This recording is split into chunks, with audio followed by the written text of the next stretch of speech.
Green versus Promenade Peak. Which one should you be choosing? I get quite a lot of messages and requests to compare between these two, and I think by now YouTube has already been flooded with all the comparison, floor plans, everything. But generally, a lot of people are saying that Green has a smaller unit, more value for money for the like example one bedder versus one plus study, two bedder, that kind of size. So is it going to be as simple as that? Let's just take a look at all this. And then these two, you can see these are the indications starting from. Always remember, don't get tricked by the starting from prices, because obviously they are not. I would say unless your Q number is number 1 to number 5, unless you are that kind of number. If not, unlikely you're going to be getting all these kind of prizes. So we got quite a lot of things to cover, so I try to keep it as fast as I can. And these are the 3D renders for each of these two. But unfortunately, I mean, this is my own opinion. I'm not telling you that it is ugly or whatever. But I personally find that this looks like a HDB rendering. For a condo in this area, I don't think this is a very well done job. In fact, this is very comparable. If you tell me this is a BTO HDB, I would believe it actually there, because it looks almost about the same. But thankfully, you look at the show flat, is like this. It looks better in show flat. But for Promenade Peak, I think this looks quite standard, looks quite nice. Actual one, unfortunately, is like the Malay. I think this one looks nicer. This one, obviously, this looks nicer. Then again, Facade doesn't guarantee anything. Whatever you see here does not mean what you get, and whatever you see, this one may be ugly, but if they really launch at super good prices, all the units will launch at super good prices, then I think the chances of your profit is still going to be very high, even if they look like BTOs. But like I said, disclaimer, don't go around and like, oh, this one say ugly. I mean, I personally feel that so for this tree rendering but it doesn't mean that everyone find it ugly, right? So anyway, I'm not saying BTOs are ugly. Okay, totally different things. Then if you are looking at Facade, right? Previously, I remember when I was looking at Amber Park, I love the show flat, and I get the impression that it is quite a bright white building. But end up, right, the actual one comes out is a very dark building from what I see. That's why it's very hard for you to tell whether from the show flat how the actual building is gonna turn out to be. I don't think I have a very clear idea of what are the regulations, that how come the show flat can be like that, then URA and BCA allow them to build totally different product. But it is what it is. It seems that some developers are getting away with it, and some, in certain cases, residences maybe. I mean, I think this is looking quite nice I know of some other buildings, the facade looks worse than the advertised one but still nothing gets done. So it's an unfortunate thing. But then again, like I said, facade doesn't matter that much to me, at least from an investor point of view. And I think if you are the investor, you should think that way also. Ardmore Park, on the other hand, versus I don't know what you call this. How do you pronounce this French? Lenovo? Or something. Lenovo? Ardmore? Okay, I'm very bad. I totally never studied French, so please pardon my pronunciation. But you get the idea. They are around the same area. This looks old as hell. This one is supposedly state of the art kind of building. To me, it looks more like a Iman, the wooden dummy thing. But this one obviously made a hell of a lot of money, makes a lot of money, and quite a lot of celebrities goes into this, even despite the age. But we know it's much more simpler than Facade. So you get my point, that Facade is actually not as important as most people think it is. Then again, we go back to the master plan, just a very brief one now before we jump into the more specifics. Obviously, we are looking at the so-called central region over here for these two development, but over here you can see this red color line which denotes a central area. So there's a difference between central region and central area, and all these are still generally relatively new concepts. I think it's like maybe less than 10 years. That's why it's really up to how you differentiate, but it does not always mean that you're here cannot make money, you're here cannot make money, over here you can make money, same vice versa. So it doesn't mean that much. You have to look a lot beyond that. Central area dwelling unit rules by right, the rest of the island, except for a few highlighted areas, it's supposed to be 85 square meter. I'm not going to be talking about this, but basically the average size has to be around here. Originally, River Green is this plot, and they were supposed to have 380 units. But what happened is that they are able to build 524 units now. And the upcoming parcel B and C also falls within the so-called central area. So this red line over here is central area. How does it make a difference? Because with this one, that if you are outside of this line, which PP63 is, it will be within this 85 square meter rule.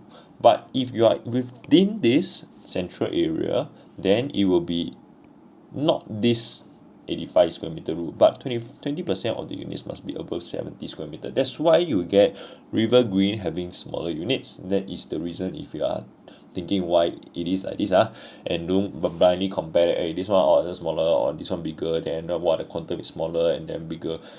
In this area, I don't think people buy purely for the quantum, and this is generally, I would say, one of the more influential or rather more affluent area in Singapore. I don't think people are just buying, I'm just buying the cheapest they can afford. This, it goes beyond a lot, that even the RCR areas are starting to feel this already. It's not just the cheapest, it's not just the most affordable. You have to have that feel, you get what I mean. And later we look at some of the data, and I think you will understand why I feel this area you have to be really careful about. Some key information over here, both of them, the land plots are very similar in terms of land size, very similar. In fact, you see 92 something thousand square meter, this one also 92 something. TOP date should be more or less the same, they cannot be too much difference. 500 plus units, 500 plus units. And then if I look at the so-called, some people they call it the investment kind of thing, I would say more of the smaller units, because generally the 1 and 2 beders are proportionally usually more having more tenants compared to the bigger units, where owners tend to prefer to stay themselves, and generally you do not want too many tenants, I feel, in a development, because when you have too much tenants, generally it tend to not do well for whatever reasons. I shall not share over here, but over here for the 3 bedrooms and above, what I call the angle ratio, so we just use this term or angle ratio. Over here the angle ratio for River Green is only 26.5%, and on the other hand for Promenade Peak we have almost 33% for the angle ratio over here. So if I look at this slightly, supposedly according to this theory, then it will be slightly more owners stay for Promenade Peak, which I won't be surprised, even though yes, people say that River Green is cheaper, but like I said, this area is not just as simple as buying something that is cheaper. It is going to be a lot more factors than that. Alright, and then obviously this area has MRT. I don't think people are too worried about the car park lots, although it's quite a lot of car park lots over here. This one is like over here, this one is like half, but this one has quite a lot more. Oh, by the way, maintenance fee you can see for yourself is almost about the same, other than the super big units, 5 bedrooms, the rest are about the same. So nothing much to compare about. It is not ridiculously high.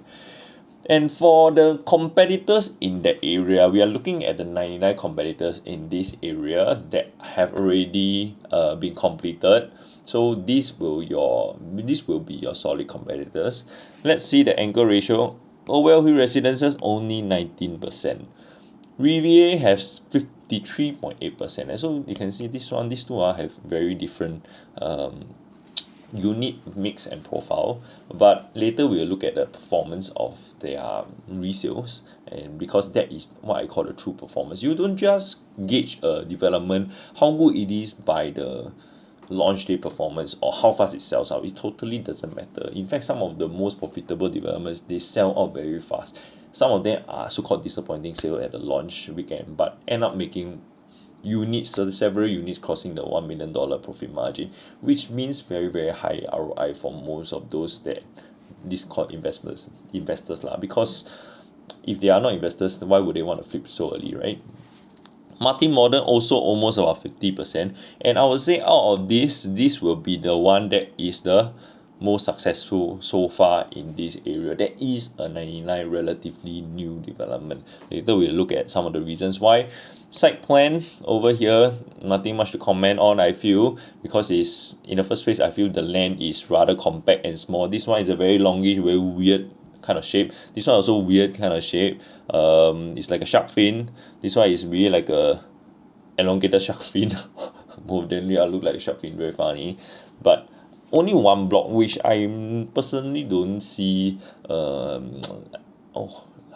it will really stand out so far I've seen the one blocks units, they don't do very well, but of course that is just a very simple basic thing. I'm not saying all the one block unit kind of development will not do well, but generally why? Because they are one block it is because the land is not big enough. If they can build more, they will want to build more. So at least they have one full pool, and then this one is like the pool is not as generous as this one, but I'm not going to focus too much on this. But this one has 63 floors, 6 lifts. I think is going to be very cluttered, especially for peak hours. If you are buying here and then you are waiting for lift during peak hour, be prepared to wait for quite a while. Because it's not just about the number of lifts. Sometimes you sway, and also depends. You may have a lot of lift, but the lift programmer is really shitty. Okay, I've seen some developers, Emerald developments their lift programmer is really bad, and you can have lift sitting around not doing anything near you, and then the one that is at the basement come all the way up to like maybe 30th floor. I don't know how they do it. I'm not an engineer by trade, but this is terrible planning and execution. That's why I think it's not just the number of lifts, it is how you program the lifts. Not sure whether some of you actually thought of this before, but you may want to think note of that. Same goes for this one. 6 also. Currently, this area for PP63, River Green is almost about the same. I did a check already. It's about 17,000 plus within 1 km radius. That's why it's not much of a difference, but excluding this one, so basically the upcoming 4 plots that's already been sold, right, is already 19,000 units in that area for residential, which is very high supply. It's one of the highest that we've reviewed so far. I can't remember whether is it the highest. Maybe we have some of the areas that already crossed 20 plus thousand, but this is definitely one of the highest in this area, and you need to be aware of the competition. The other thing is that this area tend to have competition with a lot of freehold. That's why you need to be very clear what is your advantage in this area. That you are going to, if you're going to be investing in the 99 versus a whole bunch of freeholds, then you cannot just compete in terms of quantum alone. It's not going to be as simple as that. As you can see over here, there's a lot of competition for this River Valley Great World City area, and that's why I think it calls for a lot more caution. We pull out a few competitors over here. Obviously River Green, all these, they are under the new rules, post harmonization and all. Maybe we add about 8 to 10%, whichever it is. If I don't think they are going to launch at their starting indicated price. Maybe I'll just share with you over here. For Promenade Peak, I think maybe they will launch maybe about 2,900 to 3,000 PSF. And for River Green, they are going to be higher because they have that smaller unit, right? Then they can call for the higher PSF, and they also have a starting higher PSF. So I would say maybe up to about 3,000, maybe they are sitting around here to here. But because they are harmonization is this one is enforced, right? These two are enforced. Maybe you bring it out a little bit. Yeah, considered close, I would say, if you factor in the pre-harmonization period. But let's take a look at the performance. This one, the worst one will be OUE Twin Peaks, unfortunately, because you look at this, I think this is really a no-go over here. That's why you have to be, I think this serves as a very strong reminder that you have to be very careful when you are selecting a 99 development over in this area. This one is definitely out. Cosmopolitan is the strongest out of the whole bunch, but even then they have already been stuck over here already, and previously they were stuck over here already. That's why you want to be cautious over here. Or even then, they are the freehold in this whole list. This is the only one that is freehold in this whole list.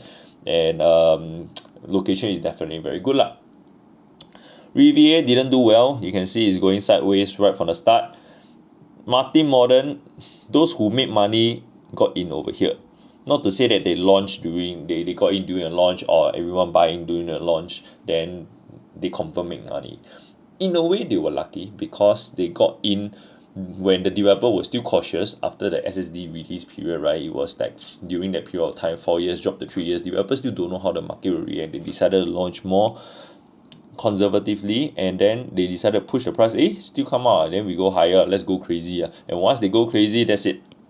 Those who managed to make a lot of money got in during this period of time. Those who got in during here, get chasing the hype, basically till now they are still suffering, and that's why we are still seeing quite some sizable losses in multi-modern.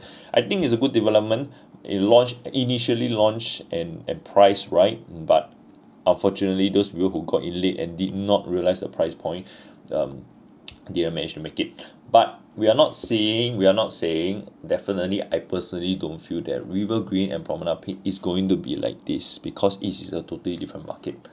In fact, now it could be the opposite, because it's like the government is trying to tighten the market versus this period government is trying to release the market. The government is trying to make the market more optimistic. Now the government is trying to make the market more pessimistic, when people are still buying like hotcakes because of how Linden Woods has already performed. That was super crazy just 2 weeks back, but as you can see, that's why I think government is very worried about it, and they don't want the market to go overheated. Well, Hills hit here even before selling out, and then today is still not doing well. So you can see this area is not like most of the other profitable area. They are like this trend, or especially for the new launches. It's like this, like this, like this, like this. So it's going very sideways. Other than this multi-model, which I already explained just now, I'm not going to be repeating over here, but no point for me to talk about price matrix, because there are different facing, different unit loading and all. You have to, nobody knows the price point until the actual launch itself. You have to be very sharp, very sure, and then it's naturally going to be very stressful on the day itself. I personally don't like my clients and myself even to be stressed. So when you are stressed, you are definitely most likely going to make a wrong decision, especially if your balance number is not that good and you'll be pressured to go and make a decision, because the whole atmosphere in the show flat or the booking area is going to be cooked in such a way that they want you to buy regardless of whether the unit is actually that good of a deal or not. So we gotta be careful. You need to go in with a game plan that if I don't hit this price, I'm gonna walk. If I hit this price, that's it. I'm not gonna be standing at the standing box and then look here, look there, look here, look there. There are quite some much better deals, I feel, out there in the market, that you don't have to go and pressure yourself to stand there and look at this, because naturally in this area, generally track record hasn't been very well when it comes to profits for investors. Hill, we already look at some of the units. The best performing one over here will be this guy that is coming out from a 3-beta compact investment. And then you can see that there are not many transactions over here, despite being TOP already. The highest for this guy in the whole entire list, only 4 point something percent, which is actually quite good. Anything I think above 4% is still quite good. But you can see the rest are not doing well. And there's only one guy that was transacted at 3-beta. So we can see the demand over here. Is it actually that easy to get out? I think you have to be sure about this. During that period of time when they got in, you can see all these guys, they got in nearer towards the launch itself. Yes, they do make money over here, as you can see, but it's not a lot of money, because if you look at the annualized gain, it is not that lucrative at all. In fact, during this period of time, there were a lot of other opportunities that people were going 5, 6, 7% annualized gain, easily multiple times of this. And why did they choose to rush in? Because people buy ma. And once people buy, it means that it must be a good thing, right? And that is the Singaporean FOMO. Singaporeans love to queue. Singaporeans love to go where the rest are going. That's why we have hawker centers going crazy, even though the food is not that nice. But just because people buy, that means it must be good. And if you still have that mentality, unfortunately, I don't think you will make a very good investor. As you can see from the numbers, I'm not going to be running through one by one. I already indicated for some of you who are not very clear about what kind of unit type it is. This one is a 3-bed compact, this one is a 2-bed 2-bath, this one is a 2-bed 1-bath, and then this 2-bed 1-bath over here did not even make money, definitely lost money already, because you already paid for buyer stamp duty, and then legal fee, agent fee, and then everything else, interest and even maintenance fees and all property tax and all these kind of things easily they are losing, I would say, almost 6 figures already by now. So that's unfortunate, but it is what it is. When people rush in, you see this one was probably during the launch day, right? But still didn't manage to get in a good deal. I must say, even though they purchase at this price, they sell at this price. This was not a terrible price, but they still didn't manage to make it. I think this reflects the kind of demand for this kind of units in this area. And if people they are rushing in because of River Green, that is a smaller unit or more digestible, that's what they say at the show flat, right? Then you have to compare what I call the HDB, unfortunately, versus this. Next time when it all hits the resale market, which one will they prefer? Okay, and it's, of course, like I said, it's not just all about facade, but what am I saying? This one is a very long small piece of land, this one is a bigger piece of land. I'm sure that the landscaping is better over here than here. Will people just compare purely based on price or not? I think that is something that you may have to think about. Alright, let's just move on. Resale also, this guy managed to make money, but even then only one guy that managed to cross 4%, which is just for 5.1. This is the lonely one guy that managed to make it. He got in at a good price, very good price. I wouldn't say excellent okay, I would say good price 2,300 plus, especially considering there were people, if I'm not wrong, that got in Resale at 3,400 plus. Total of only 10 transactions so far. It means that I think a lot of sellers are still trying to sell, but they couldn't get it up, because usually price cannot meet expectation and they rather just hold and rent. And I think that's not a very good thing that we are seeing over here, because they cannot get out. And once you cannot get out as an investor, no matter how good, so-called good price that you may think you are getting in, the investment basically is not as lucrative as what you think it is already. So over here you can see that only one guy crossed that 4%. Like I said, is not as lucrative when it comes to Resale, despite the anchor ratio. Remember the earlier when we mentioned anchor ratio, despite the anchor ratio being the highest. And Well Hill, this one was one of the lowest, and they still didn't manage to make it. Only this one guy managed to make above 4%. This one close, but the rest didn't manage to make it. Right? So is it just that anchor ratio thing? Martin Modern over here, some people manage to make a lot of money. This one 4%, but this is not a small little 4%. This is a $1 million gain. And I think the reason why is because they are holding on very long. In fact, if they were smart enough, there were people who exited with 1 million gain as early as 2023, and that would have drastically inflated their annualized gain, because they could have taken the money and go and rent, rather go and roll to the next investment and make their money grow much faster, instead of waiting for 2 years for nothing. Because 2 years ago people were already clocking this kind of profits, and then now they are still clocking the same amount of profits. That means the property has already stayed stagnant, as you can see from the chart just now. Over here, it is not as lucrative anymore already. In fact, this guy, I would say by now, with this kind of entry price, he's definitely losing money net. So he's actually not making money at all. Anything, if I'm not wrong, within less 1% plus or less, they are net not actually making money. So this actually is contributing much more transactions over here. This is actually not a 74 transaction. You have to be very, very clear of how you buy. And those people who manage to make it, I think, from what I see, maximum they got in at 2,200 plus, 2,300 plus, and then they exited at a much better price. So this one, the one that made $1 million, got in at 2,100 plus, and then got out at 2,900 plus. Right? And this is ultimately, I will still say that even despite this one just crossing over 2, this is still a very good investment. Even though they got out 2 years later, how many people can go around telling other people that, hey, I made $1 million within this span of how many years?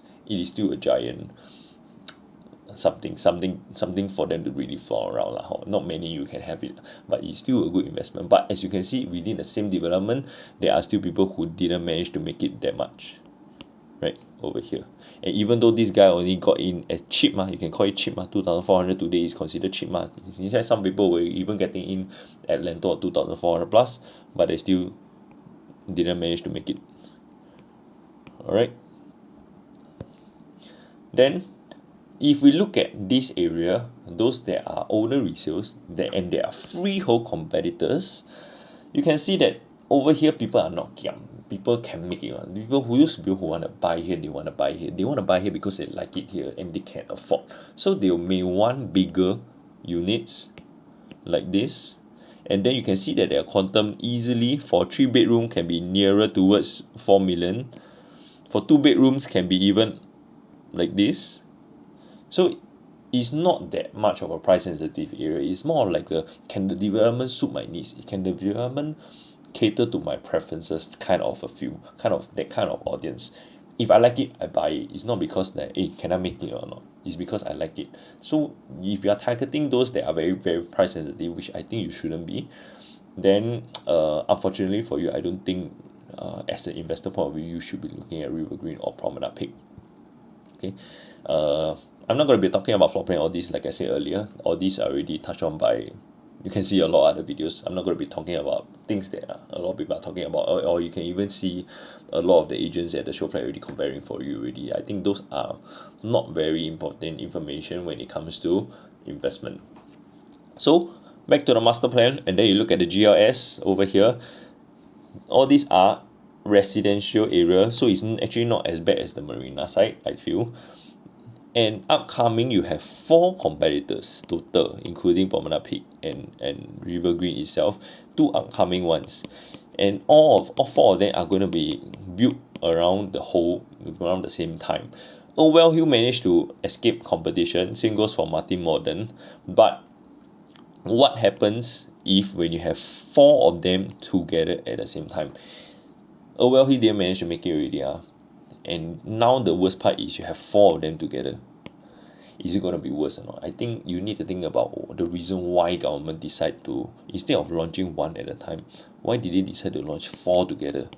I think the intention is very clear. They don't want people driving on the market that much. And if you are buying in this area just to go and drive on the market, I think it's going to be very difficult for you, because all of them are around the same period of time. It's not even like they are spaced out by 1 to 2 years. 1 to 2 years is not that bad. But if all together, I think next time when you want to exit, there is going to be a lot of units. These 2 add up together is more than 1,000. These 2 add up together, I think in this area you are going to have fresh new supply of 2,000 plus in addition to all these that are already existing. So gotta be careful on the competition. So to wrap up, I think like I said just now, first thing you need to know of and be wary of is what kind of target audience if you are is the preference in this area. Is it the kind of affluent, those who want to buy because they want to buy in this area, and is your unit able to target this? Yes, the unit is digestible quantum, but does it cater to their few or not? Because they want to buy River Valley, they want to buy Great World City because I can make it, because I already so-called made it in my career. I want to enjoy a location, I want to enjoy the luxury in life. But or are you trying to sell to an investor? If you're trying to sell to an investor, will the investor be more kick out with you or not? And are you trying to sell to a wannabe? A wannabe is like, can they make it? I want to stay here, but I cannot afford to overpay. So will they be the ones that is paying huge chunk of profits, or just a bit of profits for you? You have to be clear what kind of target audience you want to aim.